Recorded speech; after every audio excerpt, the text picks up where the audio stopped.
Hey everybody, welcome back to Betty and Leon. Today's episode we continue with our DIY race car wiring.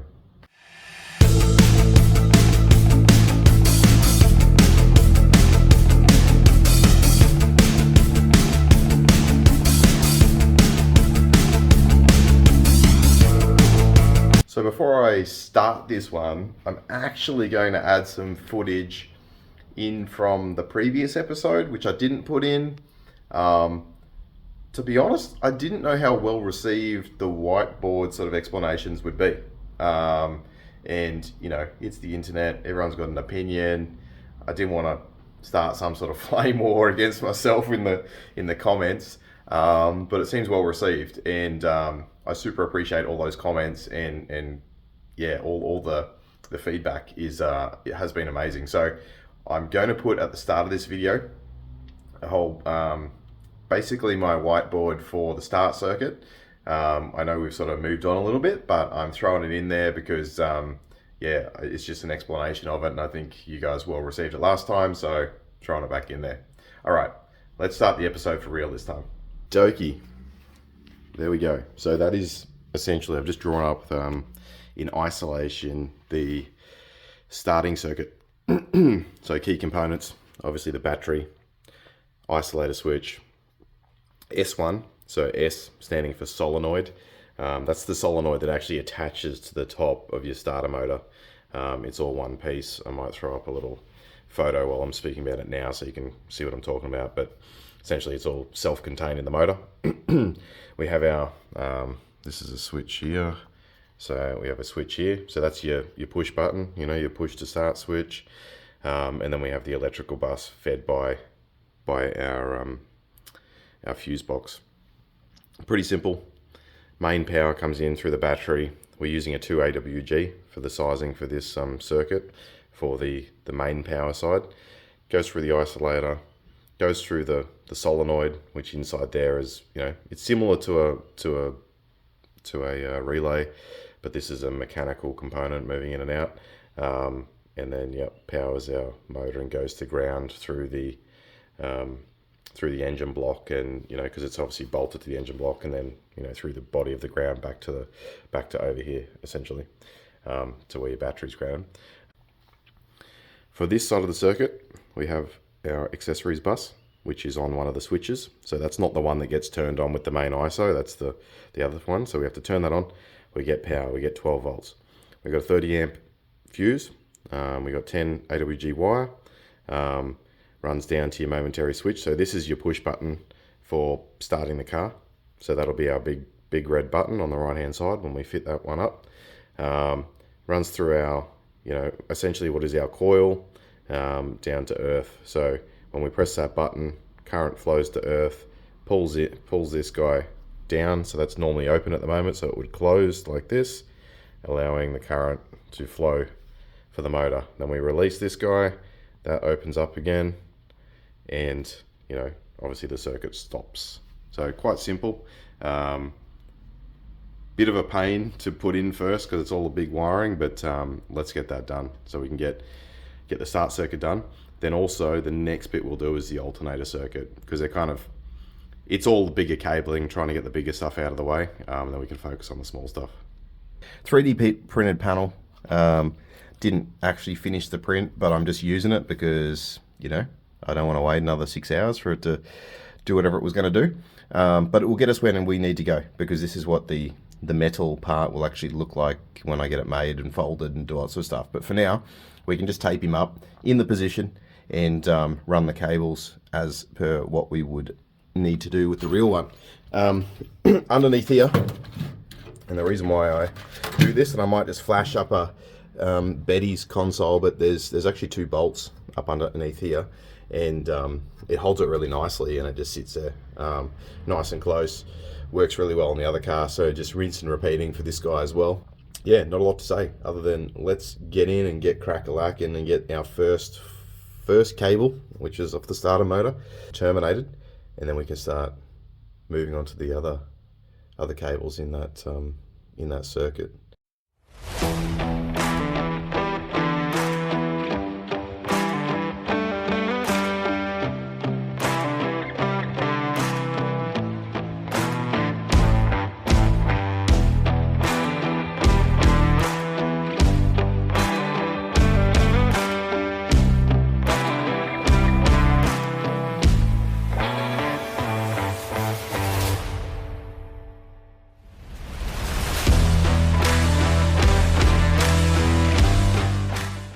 those cables in. Yeah, boy. Obviously, this is looking a bit janky because, you know, there's not enough rigidity in that bit of plastic. But again, if we make the cables this length, it'll fit the other stuff.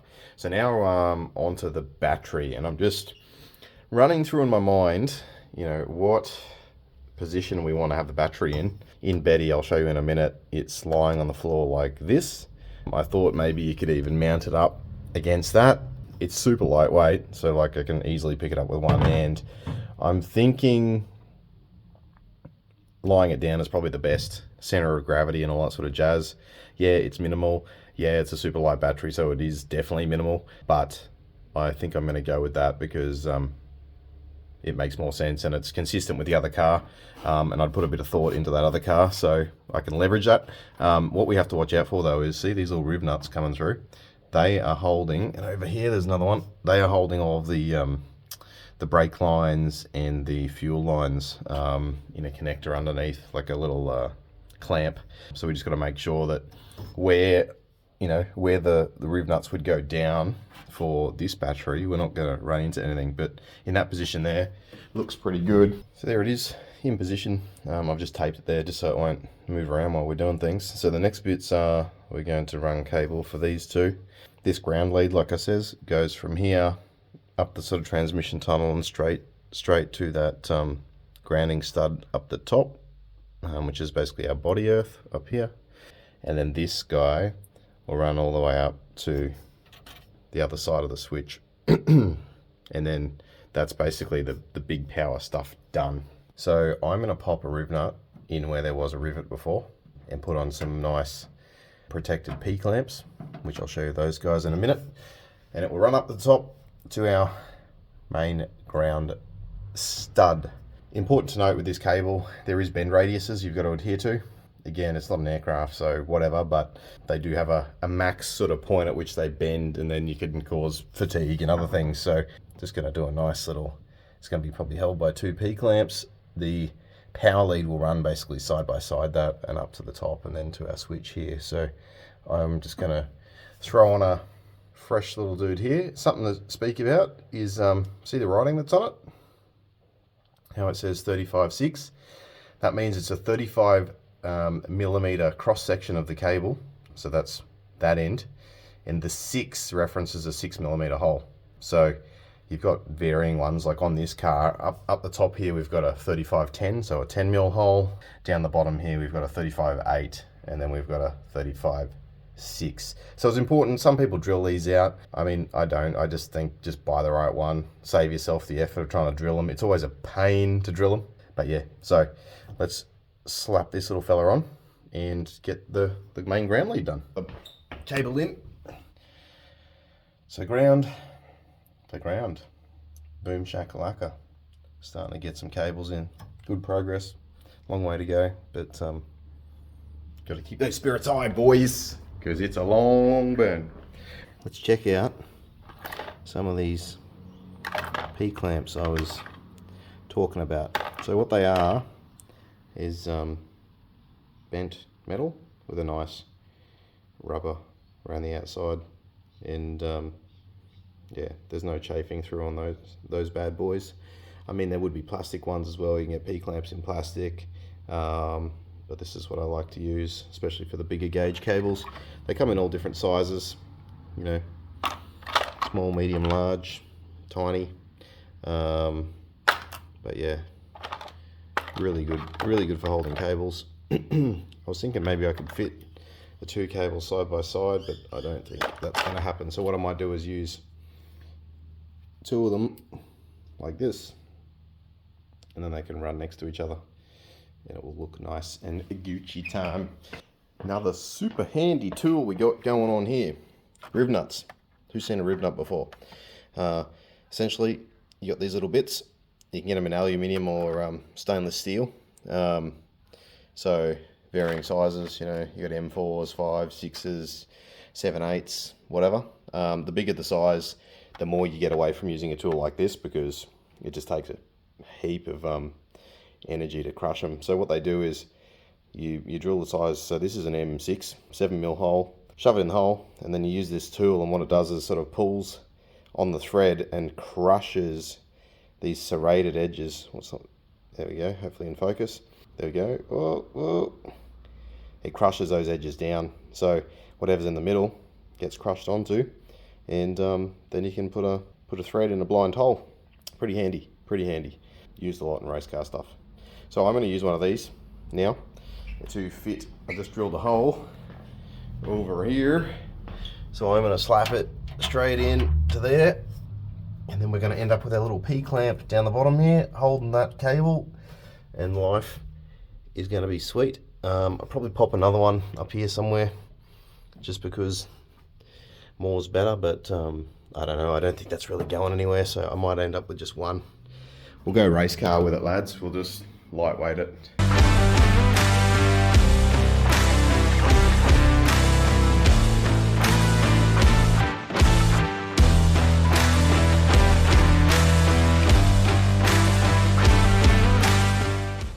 P-clamps in.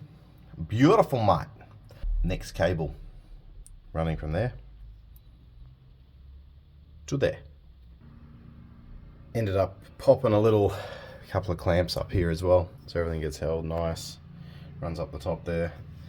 This will pull across here when this thing's not moving around like it's doing. We can also lop that thread down a little bit. That one right there if we have to. So next bit is we need to put in the start switch. So I'm going to grab that piece of trim and try and line it up over here.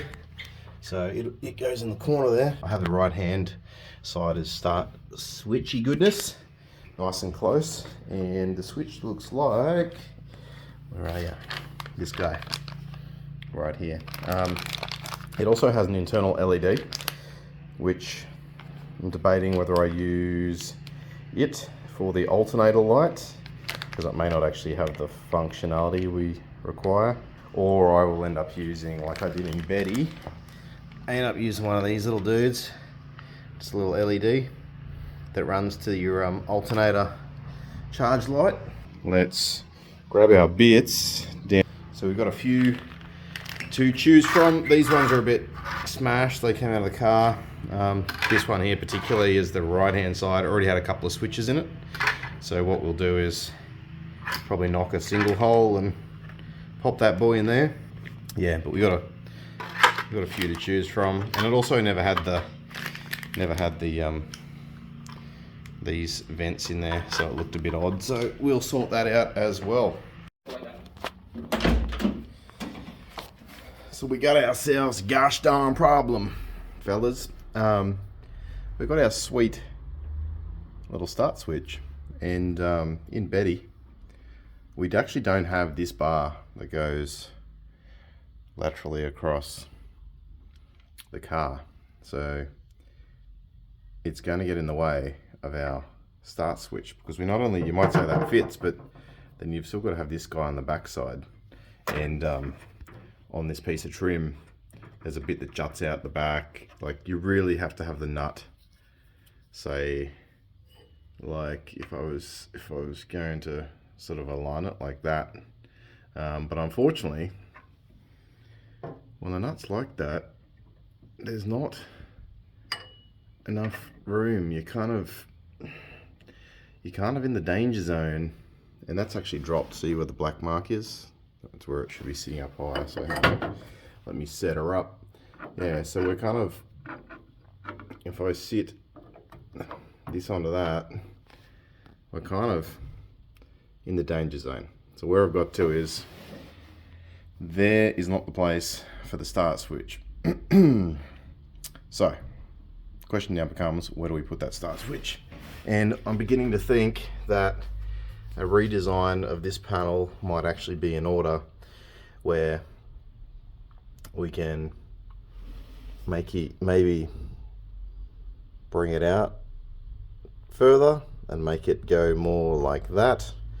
But then I'm sort of shying away from that idea, because if you're in an accident or something, and you've seen what happens with gear shifts in accidents with Chazzy Mostert when he broke his leg at Bathurst, I don't want any real sharp edges in this area. So I'm going to have a bit of a bit of a think about it and think about how the hell I'm going to do this. We could leave that like that, put the start switch in this hole, and then sort of move everything down one, which is possible. My other issue that I have, and it's I don't know if you guys have the same issues that I do, but I feel like in Australia there's a massive hole in metalworking places, just manufacturing, I suppose, in general, for people to do the little guys' work.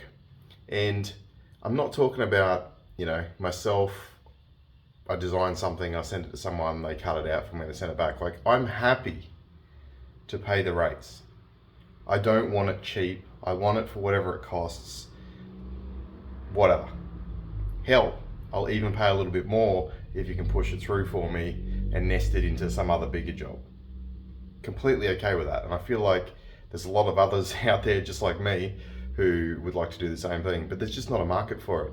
And it seems like the people that do pop up and then promise all of that, they very quickly don't have the right equipment, get behind in orders, they get slammed online, and then boom, they're, you know, non-existent or not responding or whatever, unfortunately. So yeah, it's a bit of a problem at the moment.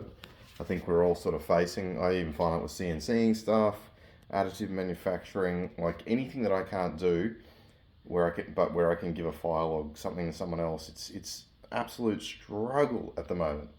And I don't want to get political, but Australia needs to do better in that, because, you know, we need to be doing more at home.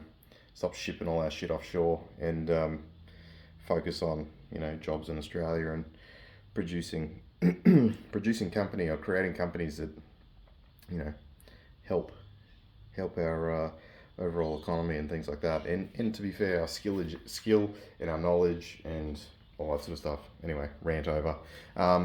So yeah, I'm gonna go upstairs now and just jump on the computer and thrash some ideas through my brain to see how I can sort this out, because yeah, it's not going to be a Betty rewind. I did have a think about this guy, because we don't really use a lot of this dude. We're not going to have gauges in the top section, but I do have another one of these, I think, that's not cut up, or Roberto will have one, where I'd be okay to live with putting the button somewhere into here. But the other issue is that the button, even for that, is actually, you know, it could go there, but it's just still too big. So the other option is not use that button. But I kind of like it. So I think I'm just going to work out how I can come up with something better than what I've currently got. I've also thought about, actually now I think about it, I think what I'm going to do, I'll add a section down the bottom here, like a little bit, and I'm going to pop that in the bottom. So we can have start switch there, ignition, accessories, all the others. So same but different. And I'm going to get a piece of angle that'll bolt to those holes, so that'll give me the right angle.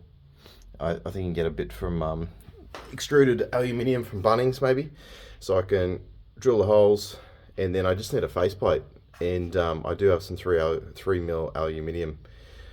So maybe for the purpose of the next race meet, I'm gonna have to hand jam all this together and roll with it like that. But yeah, it's a bit frustrating because you kind of do need all these bits. That's why I put the AFR gauge in as well, same spot as Betty, just so I had an idea of where all the mechanical components, physical components are going to sit, so that when I run wiring I'm not running into things.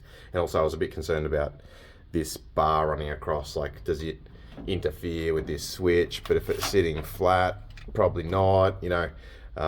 There's a little bit more to think about in this car because it's just a bit more awkward with the roll cage setup. Betty also doesn't have these ones going forward, the bolt to the firewall there or anything as well, so a bit more of a comprehensive cage causing us dramas. All right, I'm gonna go mock something up upstairs and then I'll come back and continue. So as you guys know, this was the original plan.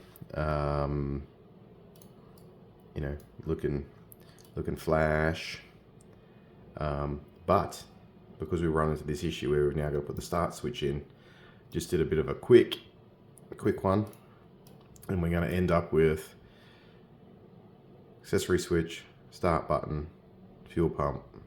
What else was there? Oh, and ignition. Yep. So top 4, and then the bottom 4 will be, you know, the other things that we don't really need to use a lot, which are like fans, water pump, indicators, wipers. Thinking for the sides. So this would mount to this back edge, and 2 holes through the bottom, but putting slots on it, so we can actually adjust the plate in and out, so we can miss the roll cage and do all sorts of jazz. You can hear the young fella in the background, 4 weeks old, and that's why I haven't posted in 5 weeks. But anyway, new addition, new racer to the family.